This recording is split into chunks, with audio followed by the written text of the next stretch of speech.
அப்படின்னு. ஒருவேளை விஜய் அதிகமான ஓட்டு எடுத்தாருன்னா திமுகவோட ஓட்டோ இல்லை திமுகவுக்கு வழக்கமாக போட்டிருந்த ஓட்டையும் சேர்த்து எடுத்துட்டாருன்னா, ஏன்னா இப்போ வந்து டிஎம்கேவை ஸ்ட்ரைட்டாக ஒரு இது பண்ணுறாரு. இப்போ பிஜேபி என்னதான் விஜய் விமர்சனம் பண்ணாலும் ஆன்டி பிஜேபி ஓட்டு விஜய்க்கு வராது, அது திமுகவுக்கு தான் போகும். ஆனால் திமுக எதிர்ப்பு ஓட்டோ இல்லை திமுகக்கே போட்டோம் போர் அடிக்குது மாற்றி போடுவோமே நினச்சாங்கன்னா விஜய் ஒரு சாய்ஸாக, அதிமுகவோட இன்னொரு சாய்ஸாக வர்றாரு. அப்போது 2 பிளேயர் இருக்கிறாங்க இப்போ அதாவது என்னோட ஓட்டு எதிர்ப்பு.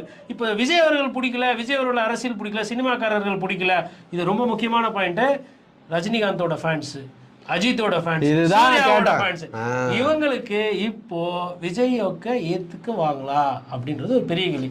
அவர்களுக்கு மாட்டாங்கன்னா உங்களுக்கு உண்டான வேட்பாளர், உங்களுக்கு உண்டான சாய்ஸ் அண்ணன் சீமான். ஏன்னா நீங்க வந்து அஜித் ரசிகர்கள் வந்து அஜித்தே கடவுள்னு அங்கேயே வந்து கத்திட்டு போனாங்க விக்கிரவாண்டி மாநாட்டில். இப்போ அஜித் ரசிகர்கள் வந்து